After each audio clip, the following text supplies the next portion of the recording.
মাননীয় প্রধানমন্ত্রী জনাব তারেক রহমানের নেতৃত্বে জনগণের ভোটে নির্বাচিত গণতান্ত্রিক সরকারের শপথ গ্রহণের 2 মাস পূর্ণ হয়েছে গতকাল। বিগত 1.5 দশকের ফ্যাসিবাদী শাসনের রক্তস্নাত অধ্যায় অতিক্রম করে গণমানুষের অধিকার প্রতিষ্ঠার পথে জাতিকে এগিয়ে নেওয়ার ক্ষেত্রে তিনি দৃঢ় ও সাহসী নেতৃত্ব দিয়েছেন। দীর্ঘ নির্বাসন শেষে তার স্বদেশ প্রত্যাবর্তন শুধু বাংলাদেশের জন্য নয়, বিশ্ব রাজনীতির জন্য একটি ঐতিহাসিক ঘটনা। সেই সময় থেকেই আন্তর্জাতিক গণমাধ্যমগুলো তাকে অবশ্যম্ভাবী প্রধানমন্ত্রী হিসেবে বিবেচনা করতে শুরু করে এবং তার নেতৃত্ব, ভিশন ও পলিসি নিয়ে বিস্তৃত ফিচার প্রকাশ করে। গত 12ই ফেব্রুয়ারির নির্বাচনে অর্জিত নিরঙ্কুশ বিজয়কে দেশি বিদেশি গণমাধ্যম ও পর্যবেক্ষকেরা গণতন্ত্রের পুনরুত্থান ও জনগণের আকাঙ্ক্ষার প্রতিফলন হিসেবে আখ্যায়িত করেছেন। বিশ্বের প্রায় সকল দেশের রাষ্ট্রপ্রধানেরা শুভেচ্ছা বার্তা প্রেরণ করেছেন, গণতান্ত্রিক সরকারের সাথে কাজ করার আগ্রহ প্রকাশ করেছেন ও সর্বোচ্চ আন্তরিকতার সাথে মাননীয় প্রধানমন্ত্রীকে অভিনন্দন জানিয়েছেন। দায়িত্ব গ্রহণের মাত্র 2 মাসের মধ্যেই সরকারের প্রতিশ্রুতি বাস্তবায়নের যে দৃশ্যমান অগ্রগতি রয়েছে তা দেশে বিদেশে ব্যাপকভাবে প্রশংসিত হচ্ছে। আপনারা অবহিত আছেন যে আমাকে এবং মাননীয় প্রধানমন্ত্রীর প্রেস সচিব জনাব সালেহ শিবলিকে প্রধানমন্ত্রী কার্যালয়ের মুখপাত্র হিসেবে দায়িত্ব প্রদান করা হয়েছে। আমরা আন্তরিক কৃতজ্ঞতা পোষণ করছি। আজকের এই অনুষ্ঠান আয়োজনের জন্য ধন্যবাদ ও কৃতজ্ঞতা জানাই মাননীয় প্রধানমন্ত্রীর প্রেস সচিব জনাব সালেহ শিবলি, অতিরিক্ত প্রেস সচিব জনাব আতিকুর রহমান রুমন সহ প্রেস উইংয়ের সকল সম্মানিত সদস্যকে। ব্যক্তিগতভাবে একটি কথা না বললেই নয়, ত্রয়োদশ জাতীয় সংসদ নির্বাচনের আগে বিএনপির জাতীয় নির্বাচন পরিচালনা কমিটির মুখপাত্র হিসেবে দায়িত্ব পালনকালে গণমাধ্যমের সাংবাদিক ভাই বোনদের কাছ থেকে যে অকৃত্রিম ভালোবাসা ও সহযোগিতা আমি পেয়েছি তার জন্য আমি আন্তরিকভাবে কৃতজ্ঞ।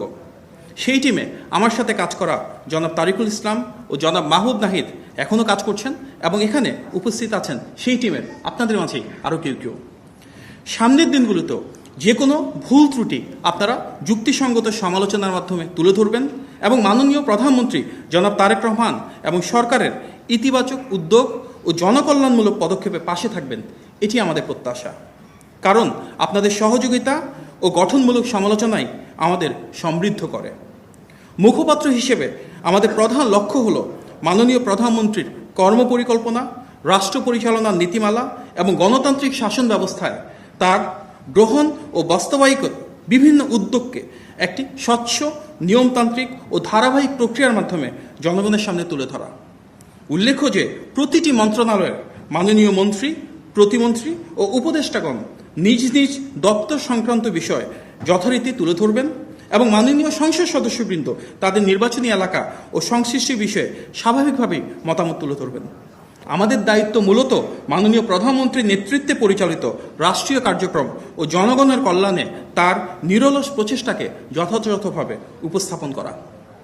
ফ্যাসিবাদের দীর্ঘ সময় এবং গত প্রায় 1.5 বছরের অন্তর্বর্তী সরকারের সময় একটি নির্দিষ্ট গোষ্ঠী পরিকল্পিতভাবে বহুমুখী অপপ্রচারে লিপ্ত থাকলেও সামাজিক যোগাযোগ মাধ্যমে অসংখ্য সচেতন নাগরিক স্বতঃস্ফূর্তভাবে শক্ত অবস্থান নিয়ে এসব মিথ্যাচার ও উদ্দেশ্য প্রণোদিত প্রচারণার বিরুদ্ধে জোরালো প্রতিরোধ গড়ে তুলেছেন। এই জন্য গণতন্ত্রকামী জনগণের পক্ষ থেকে আমরা আন্তরিক ধন্যবাদ জানাই। আমরা প্রত্যাশা করি সামনের দিনগুলোতেও ইতিবাচক এই ধারাবাহিকতা অব্যাহত থাকবে। একই সঙ্গে সরকারের সংশ্লিষ্ট ব্যক্তিবর্গ নিজ নিজ অবস্থান থেকে তথ্যভিত্তিক বক্তব্য তুলে ধরে অপপ্রচারের বিরুদ্ধে কার্যকর ভূমিকা রাখবেন।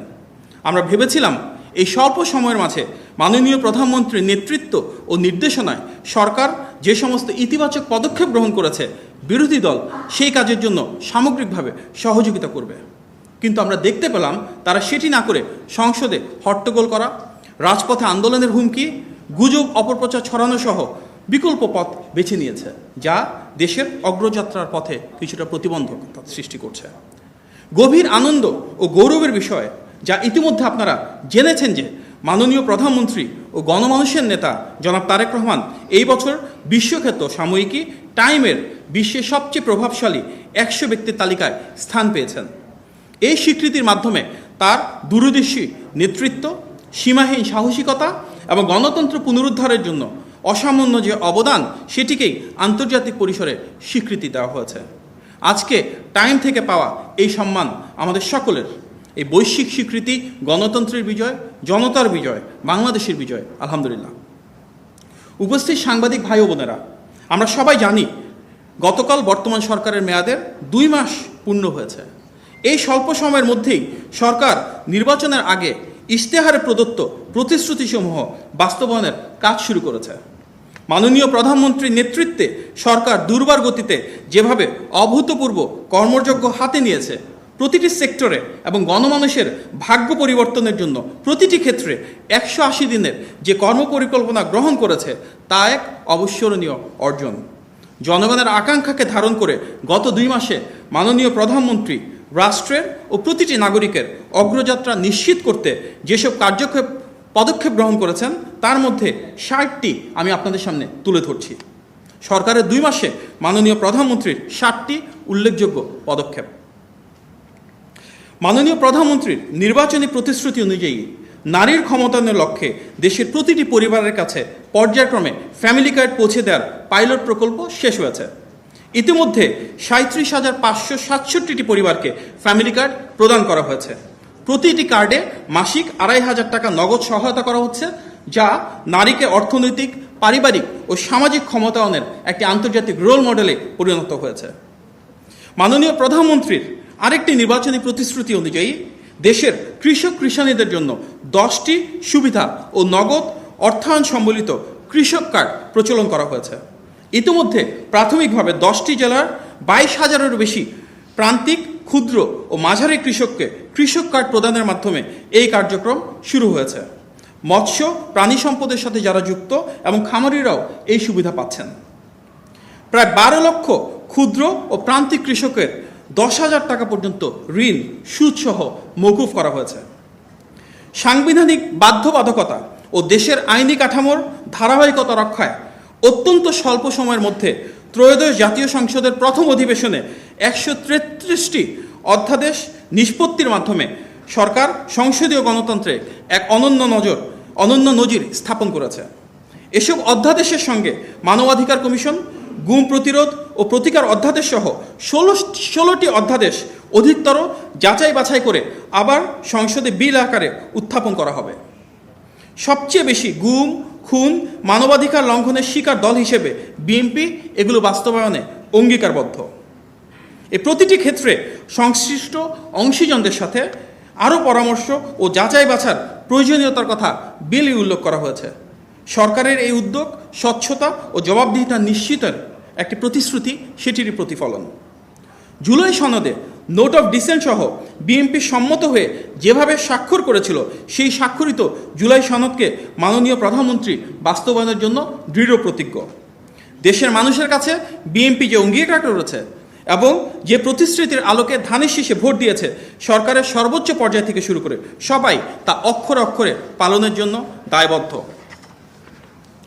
সারা দেশে 20,000 কিলোমিটার নদী, খাল ও জলাশয় খনন ও পুনঃখননের উদ্যোগ নেওয়া হয়েছে। ইতিমধ্যে 54টি জেলায় এই কার্যক্রম শুরু হয়েছে। বৈশ্বিক জ্বালানি সংকটের মধ্যেও সরকার জ্বালানি তেলের দাম না বাড়িয়ে এখন পর্যন্ত সর্বোচ্চ নিয়ন্ত্রণে রেখেছে। যেখানে বিশ্বজুড়ে জ্বালানি তেলের দাম বৃদ্ধি করা হয়েছে, তার বিপরীতে বাংলাদেশে জনস্বার্থে ভর্তুকি বৃদ্ধি, বিকল্প উৎস থেকে ক্রয়ের উদ্যোগ, দ্বিপাক্ষিক ও বহুপাক্ষিক কূটনীতিতে তেলের সংস্থানকে প্রাধান্য প্রদান এবং আন্তর্জাতিক দর কষাকষিতে বিশেষ গুরুত্ব, এই বহুমুখী পদক্ষেপের ফলে সামগ্রিকভাবে যে কোনো দেশের তুলনায় বাংলাদেশের তেলের দাম যথেষ্ট কম রয়েছে। জাতীয় রুফটপ সোলার কর্মসূচি ও নেট মিটারিংয়ের মাধ্যমে মোট 35 মেগাওয়াট বিদ্যুৎ জাতীয় গ্রিডে যুক্ত করা হয়েছে। সরকার 2030 সালের মধ্যে নবায়নযোগ্য জ্বালানি ও বিশেষ করে সোলার বা সৌরশক্তি ব্যবহার করে 10,000 মেগাওয়াট বিদ্যুৎ উৎপাদনের লক্ষ্য নির্ধারণ করেছে। জ্বালানি নেওয়ার জন্য ফুয়েল কার্ডের পাইলটিং প্রজেক্ট ইতিমধ্যে চালু করা হয়েছে। সরকারের একটি অগ্রাধিকার হচ্ছে দ্রব্যমূল্য নিয়ন্ত্রণে রাখা। প্রতিকূল বৈশ্বিক ও দেশীয় অর্থনৈতিক পরিস্থিতির মধ্যে পবিত্র রমজান মাসে এবং এখনও অন্যান্য বছরের তুলনায় দ্রব্যমূল্য নিয়ন্ত্রণে রাখা সম্ভব হয়েছে। একই সঙ্গে তারল্য সংকট থাকা সত্ত্বেও খাদ্যপণ্য ও নিত্য প্রয়োজনীয় দ্রব্যের আমদানি অব্যাহত রাখা হয়েছে, ফলে অভ্যন্তরীণ বাজারে কোনো সংকট তৈরি হয়নি এবং মূল্যস্ফীতি নিয়ন্ত্রণে রাখা গিয়েছে। 4,908টি মসজিদে ইমাম, মুয়াজ্জিন, 990টি মন্দিরের পুরোহিত, 144টি বৌদ্ধ বিহারের অধ্যক্ষ এবং 396টি গির্জার যাজক ও পালকরা মাসিক সম্মানী পাচ্ছেন। এই কার্যক্রম পর্যায়ক্রমে সব মসজিদ ও ধর্মীয় উপাসনালয়ে বাস্তবায়ন করা হবে ইনশাল্লাহ। মাননীয় প্রধানমন্ত্রীর হিন্দু, বৌদ্ধ, খ্রিস্টান ও নৃগোষ্ঠী বিষয়ক বিশেষ সহকারী নিয়োগ দেওয়া হয়েছে, যার মাধ্যমে সব ধর্ম, বর্ণ নির্বিশেষে সকলের অধিকার প্রতিষ্ঠার পথে একটি গুরুত্বপূর্ণ পদক্ষেপ এটি। ঈদ উল ফিতরের সময় বাংলাদেশে অসহায় ও গরিবদের ত্রাণ ও উপহার বিতরণ করা হয়েছে। প্রাতিষ্ঠানিকভাবে ইসলামিক স্কলার ও অংশীজনদের সাথে আলোচনার ভিত্তিতে জাকাত ব্যবস্থার আধুনিকায়ন করে দারিদ্র্য বিমোচনের উদ্যোগ নেওয়া হয়েছে। শীঘ্রই প্রবাসীদের জন্য প্রবাসী কার্ড চালুর উদ্যোগ নেওয়া হয়েছে। বিগত বছরগুলোর তুলনায় এবছর হজ যাত্রায় ইতিমধ্যে 12,000 টাকা কমানো হয়েছে। প্রথমবারের মতন দেশের মাটিতেই নুসুক হজ কার্ড প্রদান করা হয়েছে। দেশের সব মন্ত্রণালয় ও সরকারি অফিসে শূন্য পদে 4,68,220টি যে পদ রয়েছে সেটি পূরণের জন্য 6 মাস, 1 বছর ও 5 বছর মেয়াদী কর্মপরিকল্পনা প্রণয়ন করা হয়েছে, যার মূল উদ্দেশ্য কর্মসংস্থানের সাথে সমন্বয় রাখা। পর্যায়ক্রমে সরকারি মালিকানাধীন বন্ধ কারখানা ও শিল্প প্রতিষ্ঠানগুলো চালু করে কর্মসংস্থান বৃদ্ধির উদ্যোগ নেওয়া হয়েছে, যার মাঝে প্রাধান্য পাচ্ছে চিনিকল, রেশম ও পাট শিল্প। স্বল্প ব্যবহৃত ইকোনমিক জোন, ইপিজেড, বিসিক এলাকা, হাইটেক পার্ক ও ইন্ডাস্ট্রি ক্লাস্টারের তালিকা প্রস্তুত করে সেখানে সম্ভাবনাময় ব্যবসা ও স্থানীয় বিশ্ববিদ্যালয়ের সাথে ইকোসিস্টেম তৈরি শুরু করা হয়েছে। সরকার দেশের অর্থনৈতিক উন্নয়নকে অধিকতর শক্তিশালী, স্থিতিশীল ও অন্তর্ভুক্তিমূলক করার লক্ষ্যে ইতিমধ্যে একগুচ্ছ বিশেষ পদক্ষেপ গ্রহণ করেছে। আমাদের মূল লক্ষ্য 2034 সালের মধ্যে $1 ট্রিলিয়ন অর্থনীতি রূপান্তর করা এবং এই লক্ষ্য অর্জনে খাতভিত্তিক স্বল্প, মধ্য ও দীর্ঘমেয়াদী পরিকল্পনা প্রণয়ন করা হচ্ছে।